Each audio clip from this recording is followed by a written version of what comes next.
Mesdames, Messieurs, bonsoir. C'est un plaisir de vous retrouver pour cette édition du journal sur les antennes de Numérica Télévision. Quelques ONG des droits de l'homme s'insurgent contre l'interdiction du meeting, du rassemblement. Elles jugent la mesure de l'hôtel des villes d'anti-inconstitutionnelle. À la une également, Marrakech, ville du Maroc qui abrite la COP22, rencontre sur le changement climatique.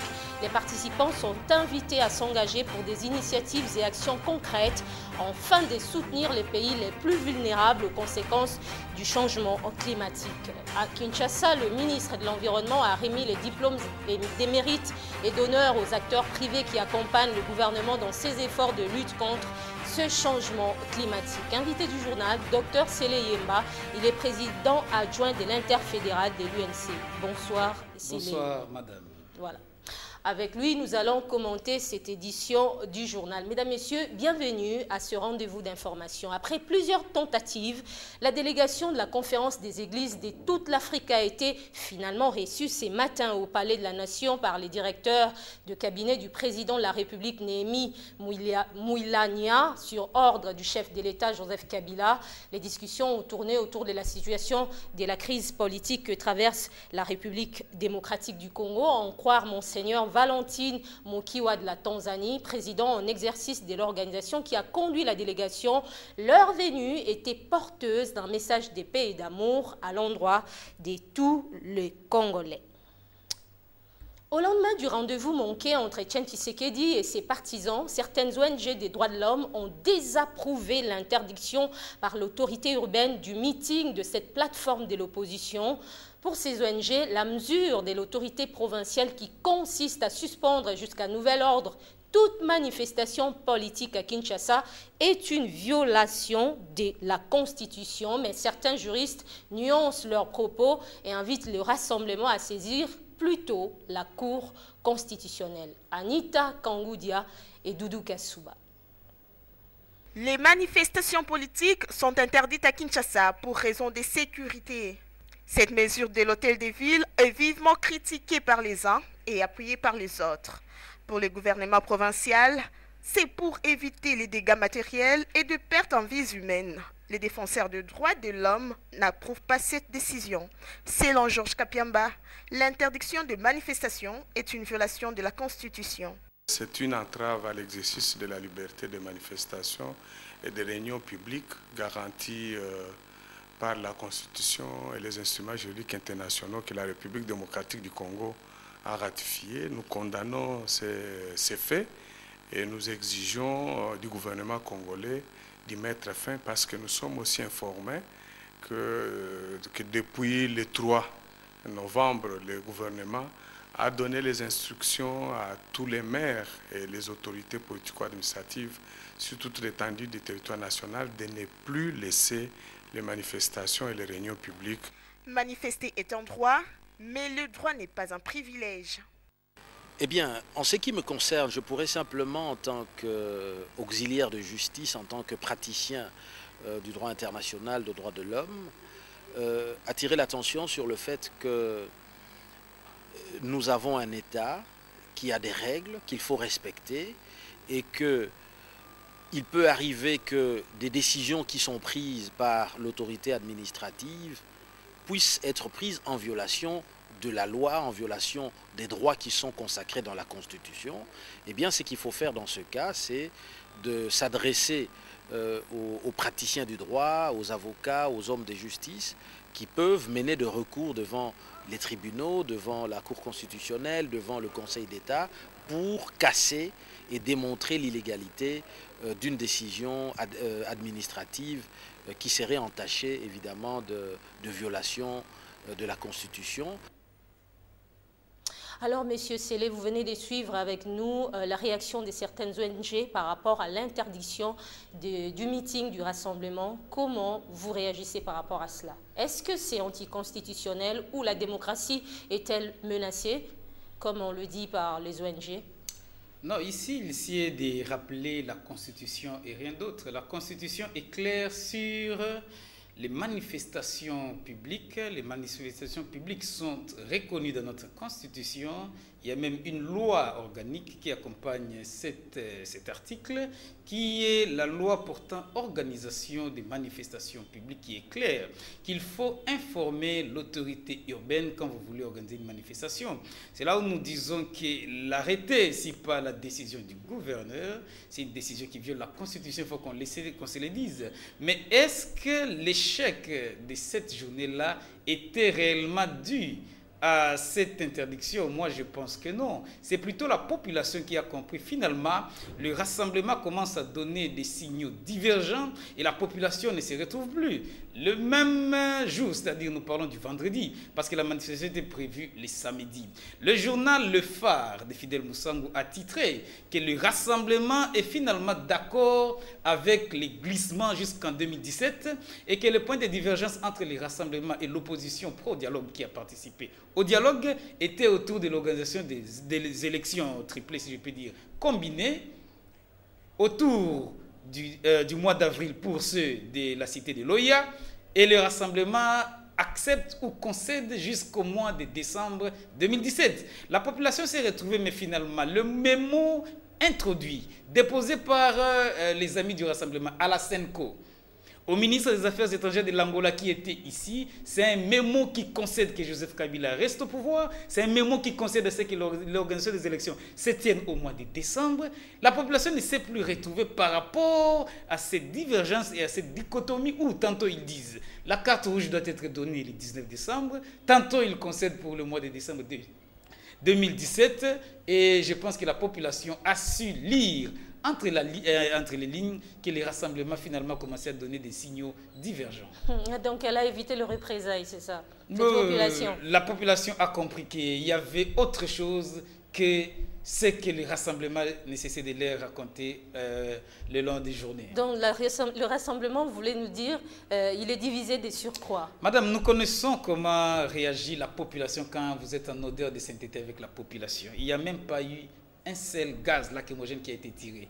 Donnez-moi, citez-moi l'exemple, c'était à Limité ou au boulevard Triomphal? Nulle part. La population a compris que finalement le temps, il n'y en a pas suffisamment pour organiser les élections et qu'il faut maintenant adhérer à la philosophie que Vital Kamerhe avait proposée, que finalement l'histoire, petit à petit, est en train de les rétablir et de reconnaître que son plus grand péché, c'était d'avoir vu loin, avant peut-être tout le monde, et petit à petit, les amis rallient le rang de ceux qui ont participé au dialogue des cités de l'OIA. Et comment qualifiez-vous ces dispositifs sécuritaires qui a été mis en place au niveau de la résidence de Etienne Tshisekedi? Et on a vu un match de football qui ne s'est terminé pas du matin jusqu'au soir. Vous réagissez comment? Je vais vous rappeler que quand nous avons organisé la manifestation, je pense, de février 2016, c'était le même scénario et nous avons tenu notre meeting au-dessus du balcon du siège de Fonus.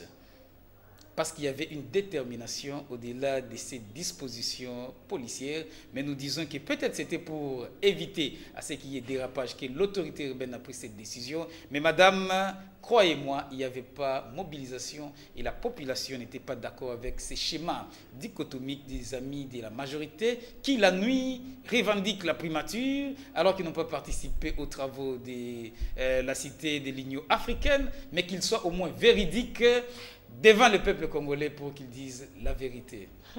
Monsieur Selemani, je veux revenir à vous. Direction l'hôtel du gouvernement où le Premier ministre a présidé ce matin la réunion de la Troïka stratégique. Les membres de cette structure du gouvernement ont examiné la dernière réunion du Fonds monétaire international, réunion qui a exhorté les États à pouvoir encourager la croissance des exportations par la diversification économique. Hermione Yonvou.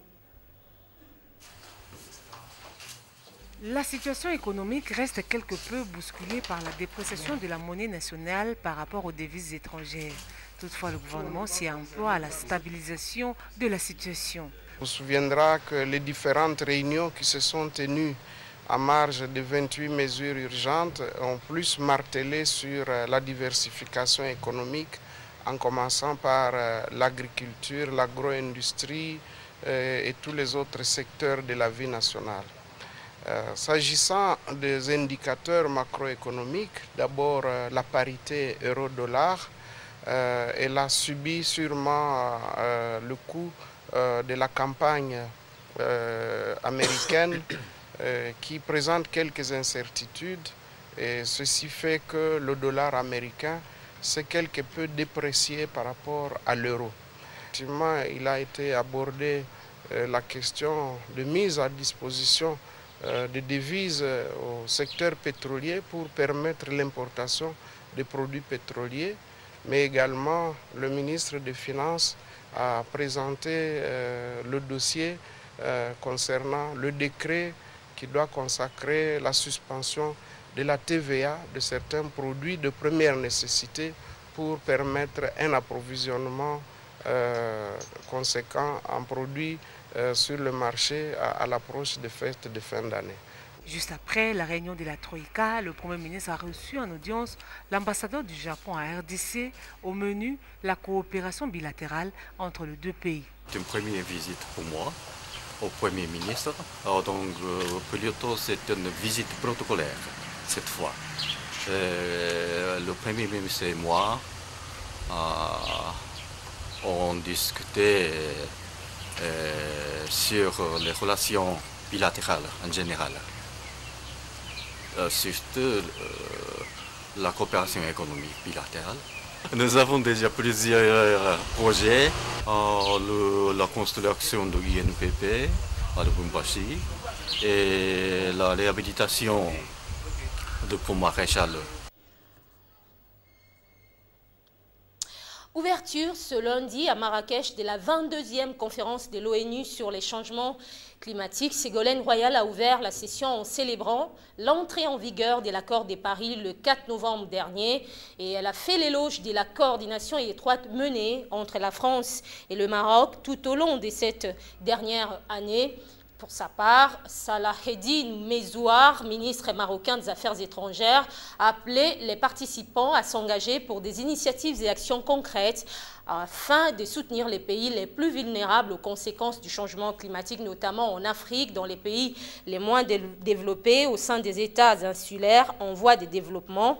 Cette cérémonie s'est achevée sur la performance musicale d'une troupe locale de tambour, marquant le rythme de l'action climatique à venir pour les 11 prochains jours de cette conférence sur les changements climatiques. Et à Kinshasa, je vous l'annonçais, le ministre de l'Environnement a remis des diplômes, des mérites et d'honneur aux acteurs privés qui accompagnent le gouvernement dans sa lutte contre le changement climatique. C'est un reportage d'Élisée Mafou et de Serge Mitelesi.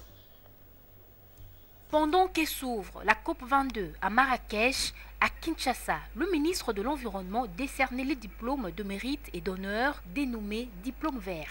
Ces diplômes sont remis aux acteurs du secteur privé qui accompagnent le gouvernement congolais dans la lutte contre les changements climatiques. Occasion pour Robert Bopolo de préciser que l'RDC n'a pas encore ratifié l'accord de Paris. La lutte pour endiguer les réchauffements climatiques, c'est une grande lutte qui exige beaucoup de moyens. Et je vous ai dit que notre CPDN exige 21 milliards de dollars qu'il faut réunir pour lutter contre déployer tout ce qu'on a comme mesures d'atténuation, d'adaptation.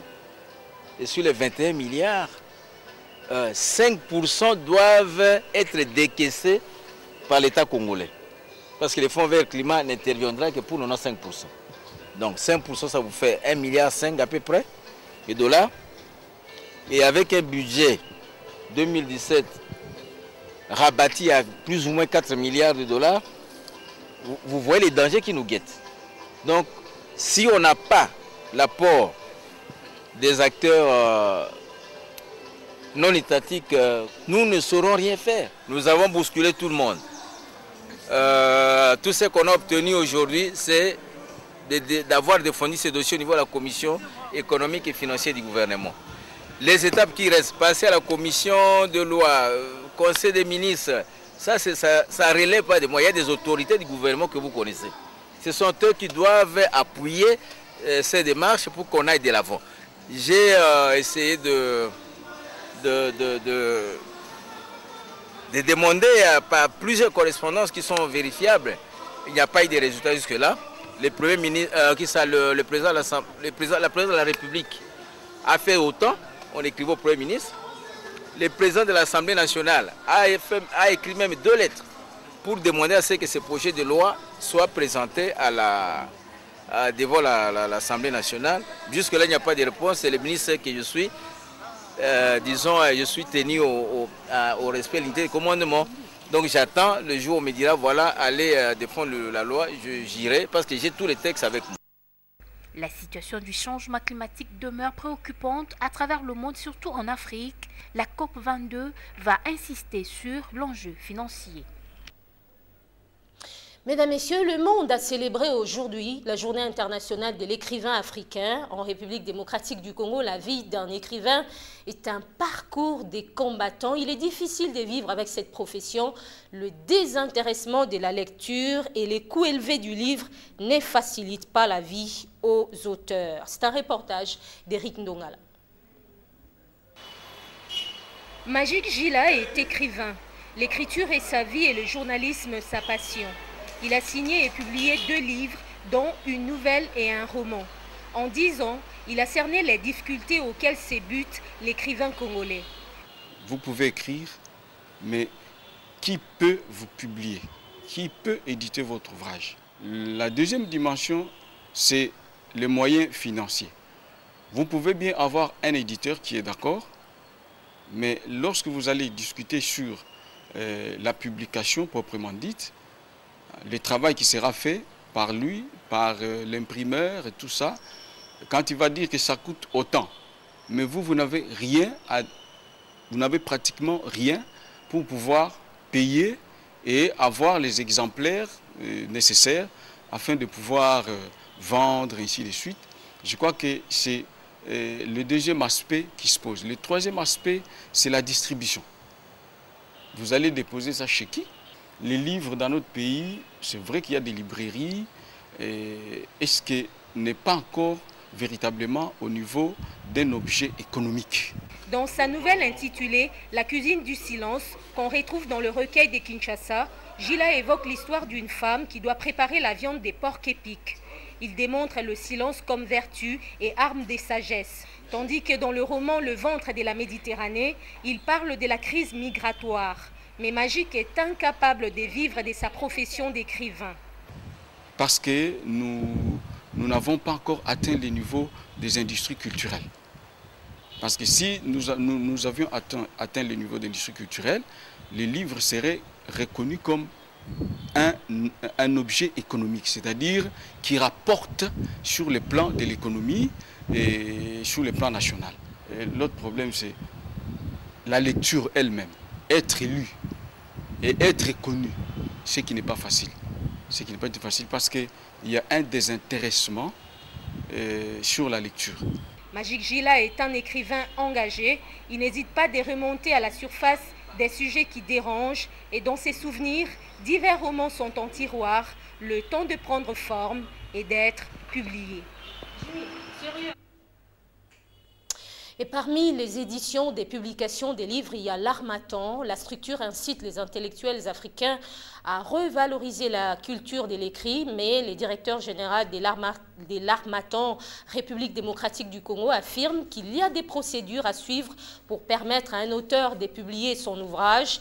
Il reconnaît, comme l'a dit l'écrivain Gila Magic, qu'il est difficile pour un auteur congolais de vivre de cette profession compte tenu de certaines circonstances du pays. Monsieur le directeur de l'Harmattan, ici en République démocratique du Congo, le professeur Léon Matangila était interrogé par notre équipe des rédactions, mais nous allons y revenir avec force et détails dans nos prochaines éditions. On va prendre une nouvelle sportive, plus tout-puissant que jamais. Mazembe a pulvérisé l'équipe algérienne de Mouloudia Olympique Bajaïa par 4-1 en finale retour de la Coupe de la CAF. Du coup, les Corbeaux louchois sur le podium continental pour son premier titre à la Coupe de la CAF, le 7e sur l'ensemble des compétitions de la Confédération africaine de football. C'est un reportage signé Paul Cazozo. Aux riches, dit la Bible, on ajoutera, aux pauvres, on va soustraire. un peu comme Mazembe. Plus nanti, une coupe supplémentaire, un tout premier à la Coupe de la CAF, le 7e de la série, toutes compétitions confondues. Au Mouloudia Olympique Béjaïa, au palmarès vierge, rien du tout pour sa première expérience. Pour y arriver, après le 1-1 du match aller à Blida, Mazembe a déversé toute sa bile sur le mob. Crucifié au stade de Kamalondo et battu sur le score éloquent de 4-1. Un calvaire pour les crabes algériens impuissants et facilement broyés. 7e minute, une balle arrêtée et frappée par Jean Kassoussoula Kilicho et but de Merveille Bopéo Lokadi pour l'ouverture du score. 43e minute, deuxième but de Corbeau-Louchois sur une puissance frappe de Renfort Kalaba. 2-0 à la pause, à la reprise, 62e minute, et revoici les ambiens Renfort Kalaba pour son doublé personnel et 3-0 pour Mazembe, bien parti pour le sacre. 75e minute, Mazembe lève quelque peu le pied, Sophie Al-Kadir sauve le meuble pour les Olympiens de Béjaïa.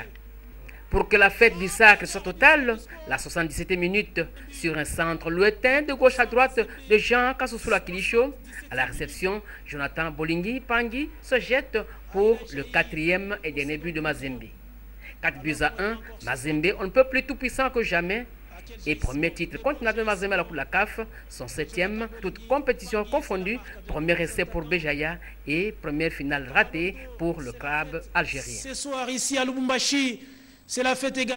Sport encore, 3e nul de la saison pour l'ASV Club à la zone ouest du championnat national. Le dernier en date, le nul blanc concédé contre Shark 11 hier dimanche au stade de Martyrs. Ces résultats condamnent les Dauphins Noirs toujours à la 2e place en égalité des points avec le DSMP et à une longueur de retard sur le leader, le FC Renaissance, menacé par le RCK. Paul Cazozo et Théodore Chitoul.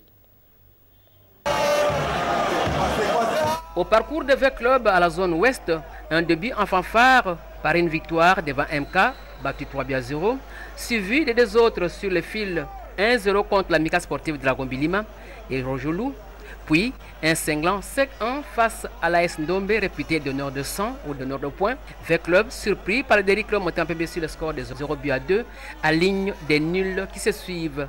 0-0 contre l'FC Renaissance du Congo, un but partout devant Veti Club. Et voilà Shark qui s'y mêle, 0 but partout le 6 novembre 2016 au stade de Martyrs. V Club sans inspiration, dans la détresse, V Club dans les doutes. Florent Ebengue dessus s'explique. Oui, mais il reviendra avec le jeu. On ne peut pas commencer à balancer. Toutes les équipes nous attendent. Toutes les équipes nous attendent, donc il faut continuer à posséder le ballon et à continuer à essayer de se créer les occasions. Oui, il a manqué les efficacités, hein, encore une fois, puisqu'il y avait la possibilité de mettre la balle au fond. On n'a pas pu le faire, donc il faut continuer. Mais vous savez, quand vous avez les équipes qui viennent comme ça vous attendre, il faut mettre du rythme.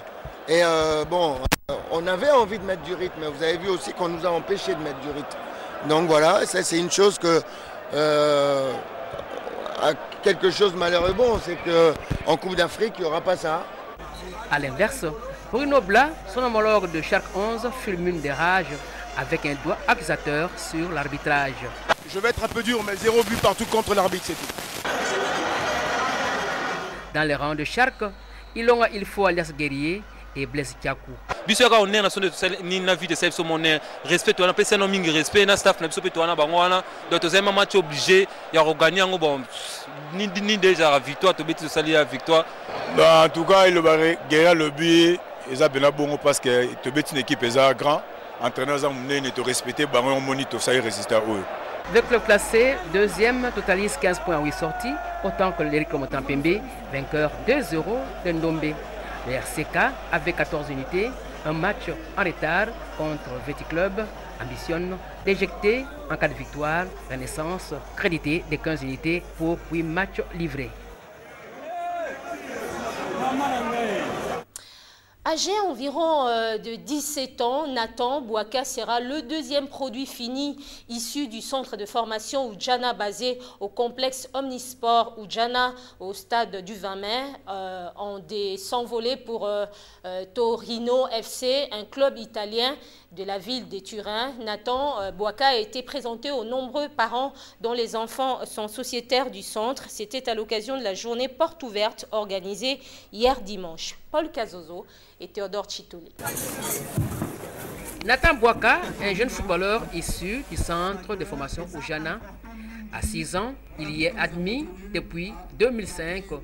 Aujourd'hui, âgé de 17 ans, il est détecté par Torino FC, un club de la série A italienne, et il est en instance de signer dans cette équipe la deuxième de la ville de Turin, après la vieille dame, la Juventus. Nathan est un enfant, un adolescent, qui aujourd'hui a 17 ans. Nathan est né en 1999. Nathan a commencé à Oudjana en 2005, à l'âge de 6 ans.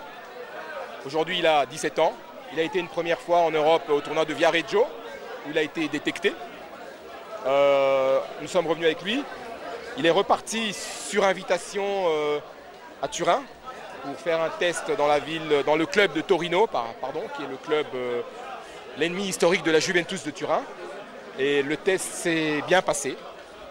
Et donc finalement, Nathan va repartir probablement pour signer un contrat dans les prochains jours. Selon le jeune joueur qui revient d'un séjour à Turin, il est au pays en vue de l'obtention d'un visa de travail. Selon le jeune joueur qui revient d'un séjour à Turin, il est au pays en vue de l'obtention d'un visa de travail. Nathan Bouaka, foi d'Alain Tchepouko, le propriétaire du centre Oudjana, il est le deuxième produit fini mis sur le marché par Oudjana, après Chiquito Lemamabidi, aujourd'hui sociétaire de Raja de Casablanca. Le premier fruit de Oudjana s'appelle Lemamabidi. Lemamabidi fait partie de la génération précédente à la génération des Nathan, la première génération, ceux qui ont commencé Oudjana en 2000, donc il y a 17 ans. Il a été ici jusqu'en 2012, et puis il est parti à Chartres, et puis après l'ASV Club. Aujourd'hui, il joue au Maroc, je crois. Mesdames, Messieurs, je vous l'annonçais au début de cette édition du journal que notre invité est Selemani Yemba. Il est l'interfédéral de l'UNC parti de M. Vital Kamere. Alors, M. Selemani, votre parti a pris part aux assises ou au forum national qui s'est tenu à la Cité de l'Union africaine. Alors, on se dit, les Congolais se posent cette question. Ils estiment que cet accord de la Cité de l'Union africaine n'a pas été à la hauteur des espérances des Congolais. Vous avez été signataire de cet accord. Non, les Congolais qui le disent peut-être, il n'y a que vous qui les croisez, parce que notre accord répond aux desiderata profonds de la population qui veulent à ce qu'il y ait des élections à bonne date, qui veut à ce qu'il y ait des élections où Joseph Kabila ne sera plus candidat à sa propre succession, qui veulent à ce que les élections se tiennent dans les conditions apaisées. Et nous avons décoché tout cela, et le peuple est en droit d'être en liesse par rapport aux résolutions de la Cité de l'Union africaine, où finalement il y aura élection en République démocratique du Congo sans Joseph Kabila, c'est-à-dire le respect du principe de l'alternance sera au rendez-vous, donc le peuple a gagné. Des élections à bonne date alors que la commission ou les comités de suivi jusqu'ici n'a pas encore été installé et encore moins la formation du gouvernement. C'est comme si on traîne encore les pieds.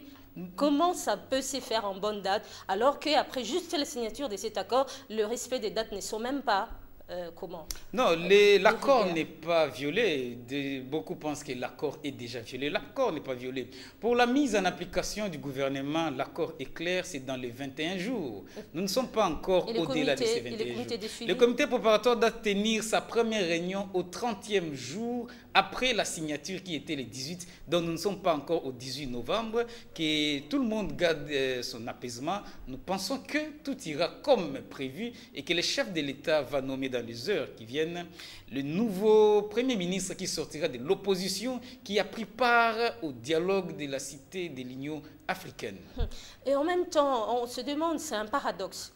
Ce budget qui a été présenté au Parlement ou à l'Assemblée nationale nage autour d'environ 5 milliards de dollars. 4 milliards. 4 milliards de dollars. Pendant que 3 milliards de dollars, vous le savez, vous et moi, c'est vraiment affecté pour la paye des fonctionnaires. On se demande, avec 1 milliard de dollars, doit-on organiser des bonnes élections ici en République démocratique du Congo? Et en même temps, vous demandez qu'il y ait une réforme du fichier électoral. Avec quel argent doit-on organiser ces élections-là? Avec les 4 milliards? Non, madame, heureusement que nos députés nationaux ont été plus clairvoyants que beaucoup d'autres. Ils ont eu à rejeter et ils ont signifié au gouvernement que l'actuel gouvernement n'avait plus qualité de venir déposer le budget à l'Assemblée nationale pour qu'il le défende, sachant qu'il est démissionnaire conformément aux accords de la Cité de l'Union africaine. Ce budget a été rejeté. Le nouveau Premier ministre amènera non seulement l'ensemble de son gouvernement, mais il amènera son programme ainsi que le budget qui accompagnera ce programme. Donc, à ce moment, nous n'avons pas encore de budget, nous n'avons pas encore une proposition de budget en République démocratique du Congo. Quand bien même la session elle est réputée budgétaire, nous attendons le nouveau gouvernement pour que celui-ci, à son tour, nous propose un budget au Parlement. On a vu Vital Kamerhe co-modérateur pendant les assises ou le forum national du pays. Alors on dit que votre parti est dans une bonne position. Vital Kamerhe, Premier ministre dans ce pays? Ça ne va pas nous rougir si les Congolais et surtout ceux qui ont participé au dialogue, la frange de l'opposition, c'est-à-dire si elle acceptait et elle pensait que Vital Kamerhe est cet oiseau rare pour remédier aux problèmes que nous avons actuellement et organiser les élections dans les délais, nous allons accepter. Ça sera sans problème pour nous. L'ambition qui est la nôtre est connue de tout le monde. C'est la présidentielle où nous serons candidats certainement et nous allons battre plate couture. Ce n'est pas une profession de foi, mais c'est une réalité parce que l'UNC est devenue une vraie et réelle machine politique. Nous travaillons sérieusement sur ça pour que nous puissions arriver jusqu'à ce point-là. Vital Kamerhe, cet oiseau-là. Alors, les gens se posent cette question. Quel type d'oiseau il est? Est-ce qu'il est un aigle ou c'est vraiment une chauve-souris? On se demande, au niveau de l'AMP, on le rejette. On décrit un peu ses comportements, on dit sa duplicité, sa trahison. Et même au niveau de l'opposition, on ne le reconnaît pas. On dit à quel jeu il joue. Soit il est chauve-souris ou est-ce qu'il est aigle? De quel oiseau vous parlez? Lui, il est quel genre d'oiseau? Non, de la MP, je n'ai pas entendu qu'on le traitait de tous les noms d'oiseaux. Peut-être des amis du rassemblement qui, pour eux, l'injure est devenue la manière de faire la politique. Ce n'est pas comme cela que ça se passe. À l'UNC, nous ne tremperons jamais dans ces basses considérations, mais la valeur intrinsèque de Vital Kamerhe est connue de tout Congolais vivant. Sa valeur est connue et nous connaissons ce dont il est capable. Si on ne peut que comparer ou se rappeler de là où il est passé comme gestionnaire, je pense qu'il n'y a même pas un commentaire à faire sur cela. Nous disons que le maçon a toujours été jugé au pied du mur. Si jamais la primature lui revenait, je pense qu'il va surprendre plus d'un. Ça doit être ça d'ailleurs l'objet ou la cause de la rancune ou rancœur de nos amis du rassemblement, sachant que c'est un bosseur. Il y a plus de chances qu'il puisse changer les choses pour remettre ne fût-ce que le dollar à un taux acceptable de peut-être 900, si pas 1000. Remettre le coût d'une carte de 100 unités à 1000 francs et peut-être remettre le prix des carburants à la pompe à 1 dollar comme c'est partout ailleurs. Tout le monde sait que le président Vital Kamerhe est capable de le faire et parce que son ambition est présidentielle, la primature pour lui c'est un test. Mal géré, il sera mal jugé, il ne sera pas voté. Connaissant son passé et ses qualités de gestionnaire et de manager, nous savons tous qu'il va bien gérer. Donc c'est un boulevard peut-être qui est tracé pour lui. C'est quoi vraiment sa position? Il est où? Il est là où le peuple congolais veut qu'il soit. Si vous voulez parler de l'actuel gouvernement qui sera formé, l'accord est clair que le Premier ministre doit venir de l'opposition qui a participé. Ça vous rappellera certainement 1+4 où Jean-Pierre Bemba était resté de l'opposition et Joseph Kabila était toujours de la majorité. Si nous nous sommes convenus pour participer au gouvernement, c'est parce qu'en 5 ans, l'actuelle majorité qui a reconnu à présenter ses mea culpa à la Cité de l'Union africaine n'a pas su organiser les élections dans les délais, c'est-à-dire dans les 5 ans. Rien ne pouvait nous convaincre que leur accorder encore 16 mois seuls ils seront de bonnes fois bien capables d'organiser. Voilà pourquoi nous sommes mis ensemble avec la société civile et eux-mêmes pour que finalement l'opposition qui participera au gouvernement puisse contrôler la majorité et vice-versa, pour que nous puissions tous mobiliser les fonds suffisants pour allouer à la CENI, pour que celle-ci à son tour organise les élections dans les dates fixées par l'accord de la cité de l'OIA. C'est ce qui justifie notre présence et rien d'autre. Nous continuons à garder notre carte et posture d'opposants et nous allons les démontrer. À chaque bavure, nous allons continuer à décrire et à proposer. Nous allons à présent lire la presse. Les journaux parus ce lundi dans la capitale se focalisent sur le meeting raté du rassemblement et les sacres du tout-puissant Mazembe à la Coupe de la CAF. Les journaux parus dans la capitale ont été sélectionnés par Tapi Lutunou et commentés par Hermione Yanvou. Revue de presse.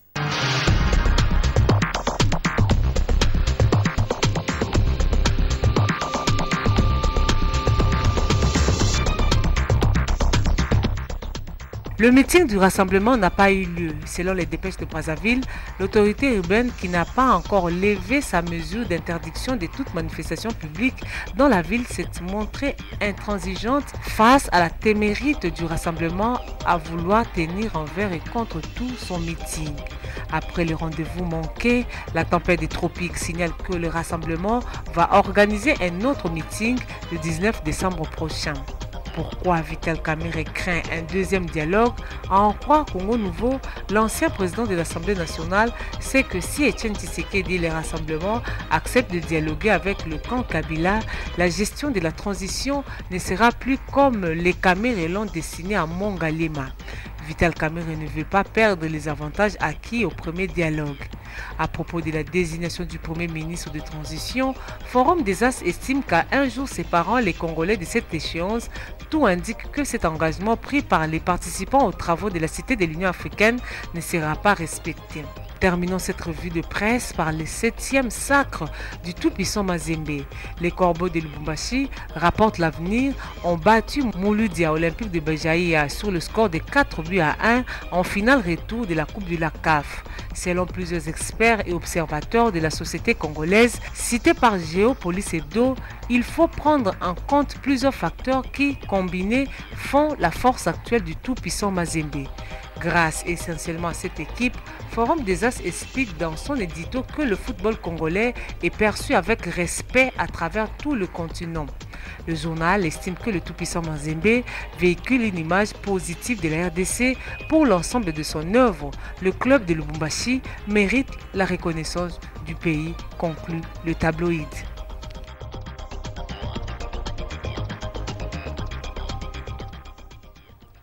Alors nous allons revenir avec vous, messieurs Selemani Yemba. Vous êtes l'interfédéral de l'UNC. Alors vous êtes vraiment sûr sur cette position que la primature pourrait revenir à Vital Kamerhe? Et si ce n'est pas le cas?